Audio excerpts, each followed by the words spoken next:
Fala, nação, o vídeo hoje é sobre uma especulação, americanos e mexicanos na Libertadores.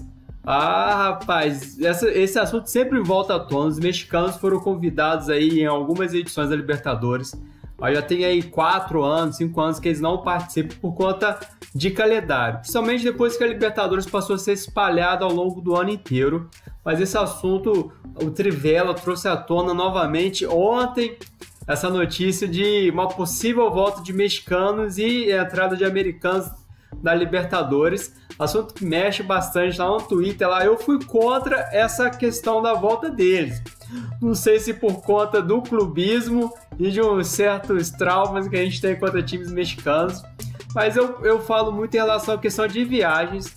Aí o Alex Rangel da Ernst Young falou: Daniel, mas a competição vai valorizar mais, a competição vai ter outros atrativos. Outros colegas lá no Twitter também são a favor dessa entrada novamente de mexicanos e um fator inédito dos americanos. Mas por enquanto não passa nada de especulação, mas como é um assunto interessante, eu vou trazer aqui alguns dados históricos e algumas possibilidades sobre essa nova entrada de mexicanos e a entrada de americanos na Libertadores, galera. Mas como sempre, você que é novo no canal e ainda não se inscreveu, vou pedir para você se inscrever. É um canal de um torcedor do Mengão que traz notícias diárias do mais querido e também notícias do futebol, galera. E vou pedir também para você deixar o joinha ajuda a fazer o YouTube recomendar esse vídeo para mais pessoas que gostam do Flamengo e de futebol, assim como você. Para a sua participação ser registrada, pode colocar nos comentários aí o que você acha dessa possível volta de mexicanos e também de uma entrada inédita de times americanos na Libertadores. Galera, coloque aí nos comentários que a gente vai trocar uma ideia bacana.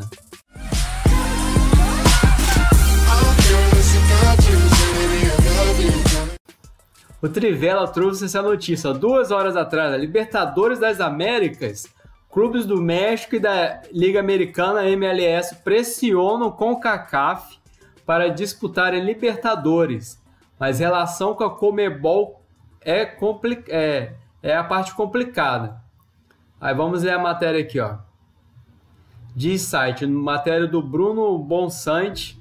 Vamos ler aqui, ó. O presidente da CONCACAF, Vitor Montagliani, deixou muito claro em maio do ano passado, galera, em maio de 2019, que os clubes da MLS, Liga Americana, da Liga Mexicana não tinham intenção alguma de disputar a Libertadores. Ao Globo Esporte foi mais taxativo: impossível. No entanto, segundo o site argentino Doble Amarilla, o clima estaria mudando. Vamos ver por que o clima está mudando, ó. Montagliani deu uma entrevista ao On Soccer falando sobre as dificuldades de uma fusão entre a Liga Mexicana e Americana e que a demanda por jogos mais interessantes seria suprida por meio de uma expansão da Champions League da CONCACAF e o fortalecimento do torneio secundário com times do Caribe, América Central e Canadá. No entanto, a ideia, de acordo com o Doble Amarilla lá, não agrada os mexicanos e os maiores clubes dos Estados Unidos. O site cita uma declaração de Tata Martino, treinador do México e ex-comandante do Atlanta United, de que o melhor seria competir contra os melhores, ou seja, jogar a Copa América e a Copa Libertadores. E afirma que os times da Liga Mexicana e alguns da MLS disseram a Montagliani que querem fazer exatamente isso: testar-se contra equipes argentinas, brasileiras, uruguaias, paraguaias e colombianas. Então, vamos deixar bem claro aqui que foi uma opinião, uma declaração do Tata Martino, ex-treinador da seleção argentina também, se não me engano. Atualmente treinador do México e foi treinador do Atlanta United, que o melhor... O Tata Martino treinou o Barcelona também, que o melhor seria competir contra os melhores, ou seja, jogar a Copa América e a Copa Libertadores, né? A Copa América no caso de seleção.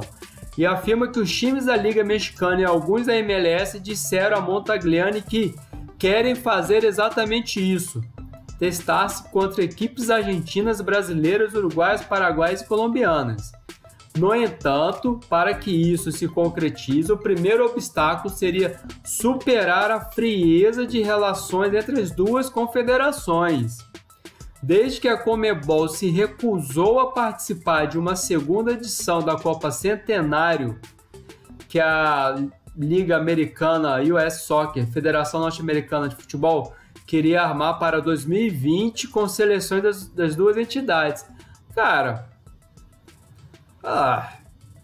o motivo aqui ia ter Copa América esse ano também, quem não se lembra? O coronavírus trouxe uma coisa de boa esse ano, o cancelamento da terceira Copa América seguida. Galera, então a notícia aqui é em cima de uma declaração do ex-técnico do Barcelona, da seleção argentina. Eu confesso que eu fiquei na dúvida agora, que o melhor, né, que times americanos, times mexicanos gostariam de testar força contra times argentinos, brasileiros, colombianos, paraguaios, chilenos. Aqui na capa eles usam a foto do mito Gignac. Na época lá, a torcida do Mengão no Twitter, pô, eu também era um entusiasta do Gignac. Eu lembro da decepção que foi quando o Flamengo contratou o Uribe. O Uribe eu acho que tinha feito mais gols que o Gignac no Campeonato Mexicano. Pô, mas o Gignac era muito mais bola. Desde a época lá que o Flamengo contratou o Guerreiro, quando o Gignac saiu da França e foi pro México, a galera no Twitter já pressionava pro Gignac jogar no Flamengo. Infelizmente isso não vai acontecer, a idade já tá passando também. Ele já tá lá adaptado do México, mas é um jogadoraço, galera. Aí, a notícia tá reverberando, ó. No Portal Terra, ó, notícia de hoje, 8 de maio. Nossa, Nossa, cara, que coincidência. Hoje é 8 de maio, só que de 2020. Aqui é notícia de 8 de maio de 2019. Rapaz, eu olhei aqui a hora e falei, pô, 5h27, tá esquisito isso. Mas a declaração do presidente aqui da Federação Mexicana, ó, a volta de times mexicanos à Libertadores é complicada. Então, notícia de exatamente um ano atrás. A volta dos times mexicanos à Libertadores é muito difícil pelo fato da Conmebol e o CONCACAF não terem conseguido chegar a um acordo para isso. Reconheceu na quarta-feira o presidente da federação local, Yon de Luisa. Esse cara aí, ó.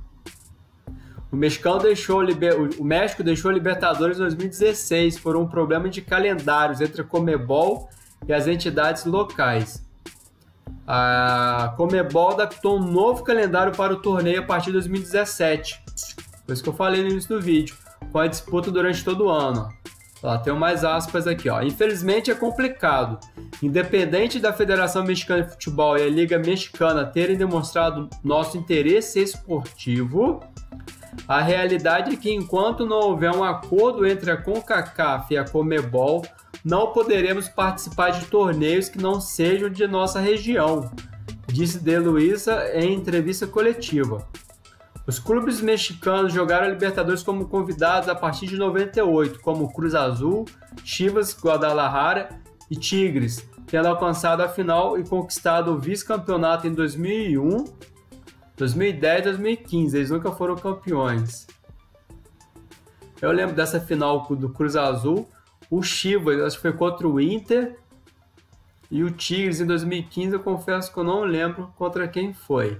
Eu lembro do León do México, 2014. Lembro do América do México, em 2008. Vamos lá, galera. 2008. Ih, cara.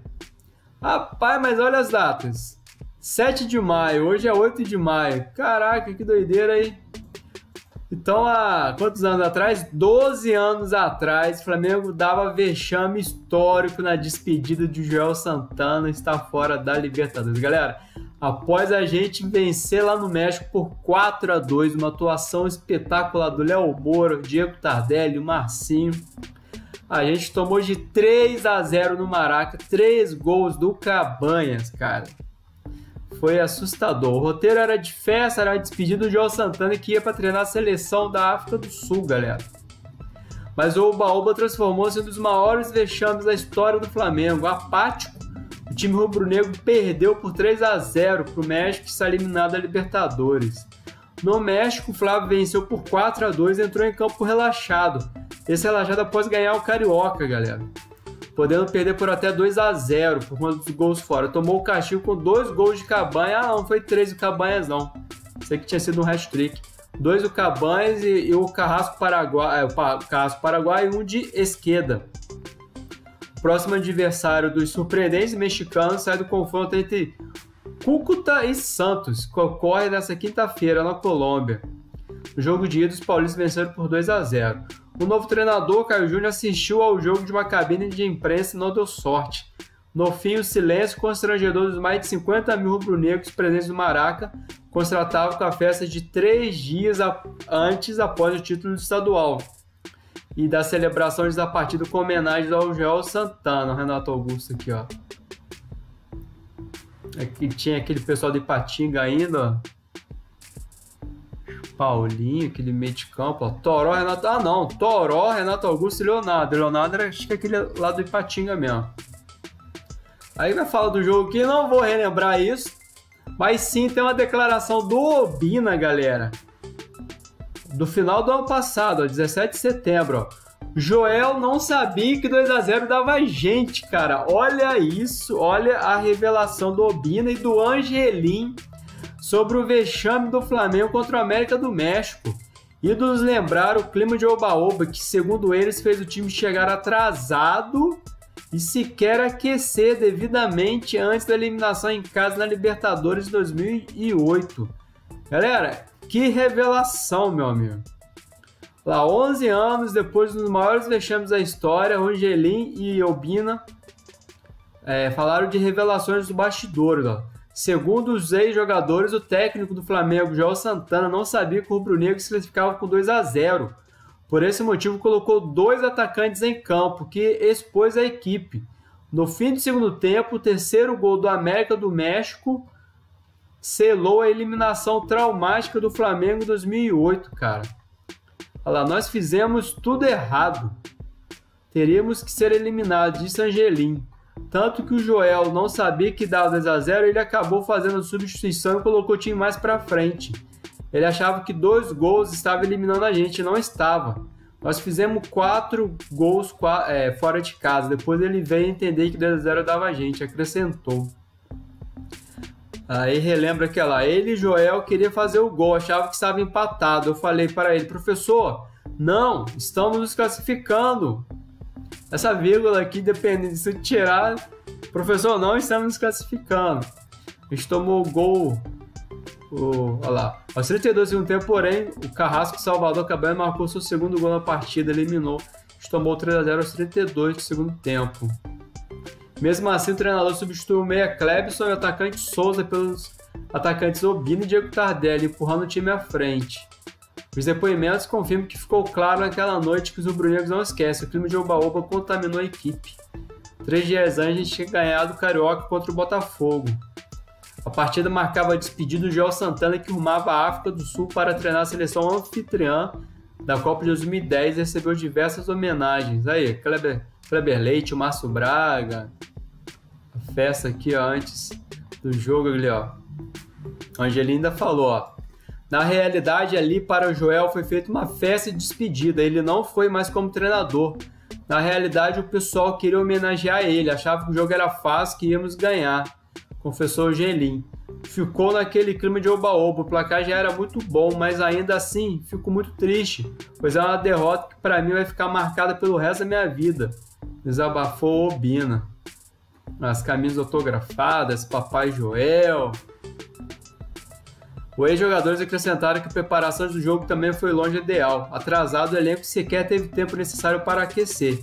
E o que aconteceu antes? Faltou uma preparação melhor. Entramos sem aquecer, chegamos direto para vestir o material e ir para campo.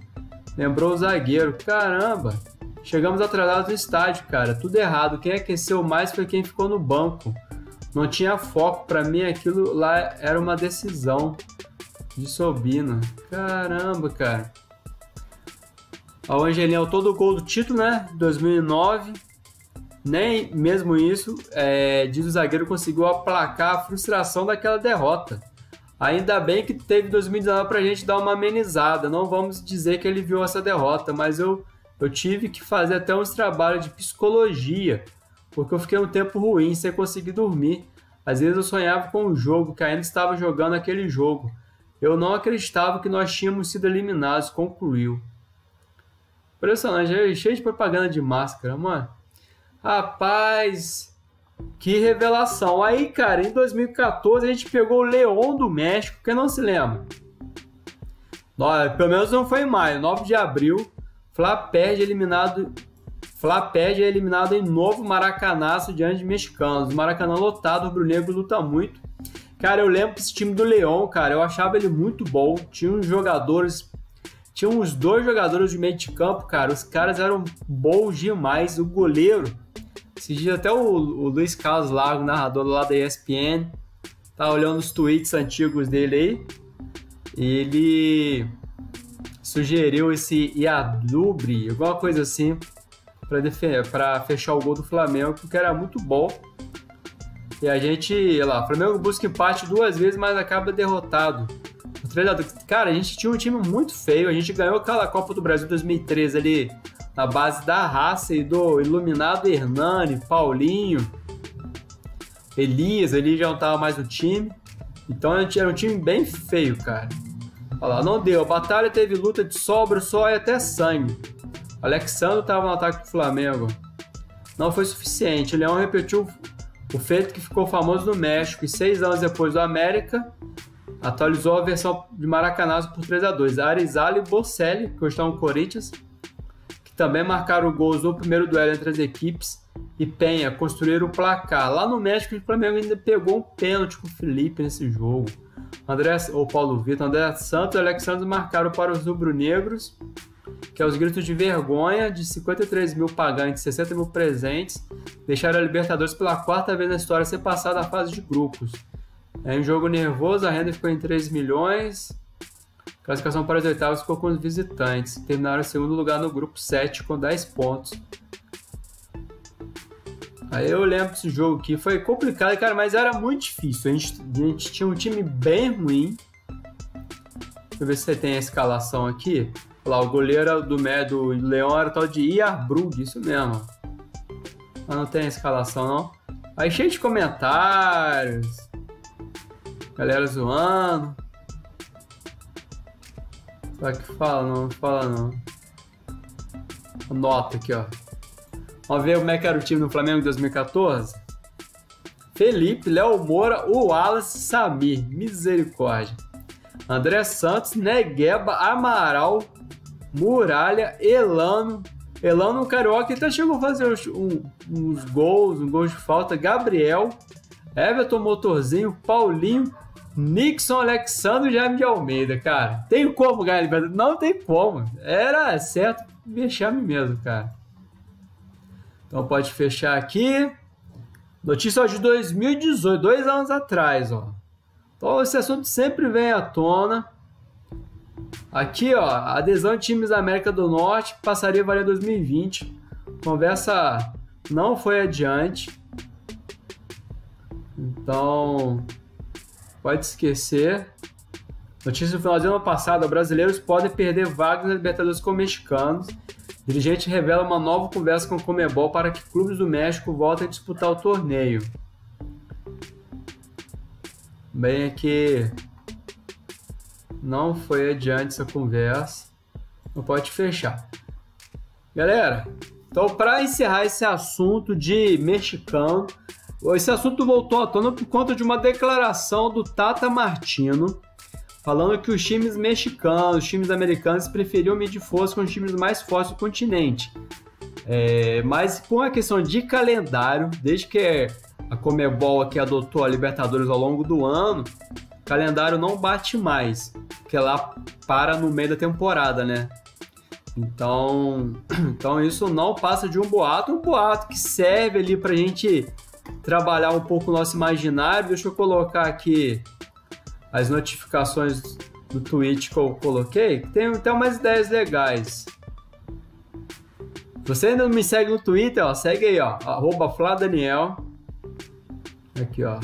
Coloquei aqui, cai fora, aí um monte de gente, a maioria é a favor, acho que só eu que contra. Olha lá, 100% a favor. O João Ayrton, ao meu ver, melhoraria o nível técnico da Libertadores. É melhor que viajar para Oruro ou para Sucre, viajar em relação ao México e Estados Unidos. A fala de premiação que seria maior. Outro seria melhor para os times brasileiros. Todo mundo a favor, só eu que fui contra. Olha lá, por que cai fora? Muito pelo contrário, seria excelente para clubes brasileiros jogar todo ano nos Estados Unidos uma competição oficial. Mercado gigante a ser explorado. Mais fácil ir para os Estados Unidos que para o Peru. Aqui, ó, o comentário do Conexão Rubro-Negra. Sou a favor, meu amigo, Flávio Daniel. O nível técnico aumentaria em relação às viagens. Acho que não diferenciaria tanto das viagens que já fazemos, como, por exemplo, Oruro. Eu acabei não achando uma resposta aqui que eu gostei. O Alex Rangel, como eu falei da Ernst Young lá, ele falou: sou a favor. Logística para jogar em Miami, Nova York ou México não é tão pior quanto jogar em Calama, Barranquilla ou em Oruro. E sem estaduais, teremos teremos um torneio que valeria o dobro, pelo menos, e aproximaria um pouco mais do valor das Champions. Aí eu falei, gostei da parte dos 100 estaduais. Já pensou um grupo com time brasileiro, equatoriano, mexicano e norte-americano? Comercialmente é bem interessante, mas os fatores logísticos somados aos climáticos influenciaria diretamente na parte esportiva, não acha? Aí ele fez uma ideia aqui de um grupo. Ó. Imagina o valor dos seguintes grupos: Palmeiras, River, América do México, Colo-Colo, ou Flamengo, Boca, Los Angeles Galaxy e Peñarol. Teremos times mais fortes em cidades mais acessíveis com um campeonato mais valorizado. A logística e padrão dos estádios, a despesa de viagem seria melhor. Aí eu falei, realmente, iria valorizar muito a competição, mas ainda acho que para isso acontecer, alguns critérios da mesma cabeça-chave e distância deveriam ser levados em conta. Vou procurar algumas matérias de quando os mexicanos jogavam competição e as críticas sobre isso. Lá, Discord, você, Daniel, as viagens são longas, sem dúvida, mas no padrão que o time estabeleceu. Aí fala aqui de voo fretado.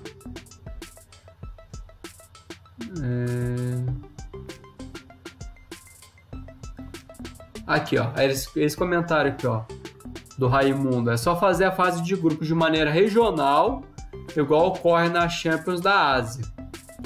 Poderia se fazer isso mesmo. A ideia aqui do Raimundo eu achei legal em relação a essas viagens. Galera, mas é uma brincadeira de exposição, uma brincadeira que a gente gosta ali de mexer no nosso imaginário, mas não tem nada em vista para isso acontecer. E para encerrar o vídeo, galera, sei que o 90% foi essa questão da Conmebol, tem essa notícia aqui. Vou colocar no finalzinho do vídeo, mas depois eu devo trazer ele mais profundo. FIFA oficializa permissão para que torneios implementem 5 mudanças. Então, galera, mudança na regra até o final do ano. A FIFA subiu de 3 para 5 substituições até o final do ano. A IFAB, que autoriza a emenda das regras do jogo para competições até o final do ano, prevendo impacto físico pela longa pausa. Trocas precisam ser feitas em 3 janelas por equipe. Como assim? A International Board lá. Essa história de janela, cadê?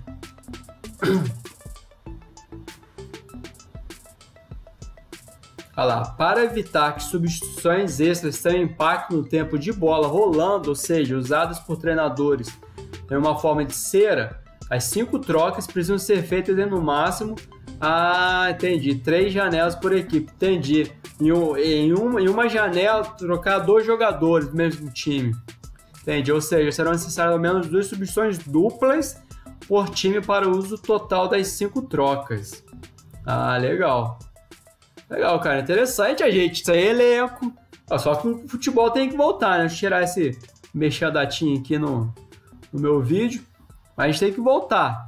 O Atlético Mineiro tá acenando volta agora para segunda-feira. Grêmio e Inter já estão treinando. O Flamengo, mesmo com as notícias ruins, né, de falecimento de funcionário, caso do nosso Jorginho, e de familiares e jogadores da base, o Flamengo está seguindo os protocolos lá de segurança para restabelecer, galera, o retorno às atividades. Não é treinar para jogar, mas o corpo dos atletas de alto rendimento, eles precisam ser mais bem trabalhados, entendeu? Galera, então era um vídeo sobre será que os mexicanos, os americanos da Libertadores, vocês viram aí que não passou nada de uma opinião do Tata Martino. Realmente, seria bem legal, jogar contra a América do México, Los Angeles Galaxy, Mas para isso ir para o papel acontecer, eu acho que está bem longe, está bem difícil de acontecer. Galera, se você chegou no final do vídeo e ainda não se inscreveu, se inscreva no canal de torcedor do Flamengo, que traz notícias diárias do nosso Mengão e também de assuntos do nosso futebol. Então eu espero que você tenha gostado, não esqueça do joinha, coloque aí nos comentários o que você acha sobre esse possível retorno dos mexicanos e dos americanos na Libertadores. Galera, então um forte abraço, até a próxima e saudações rubro-negras.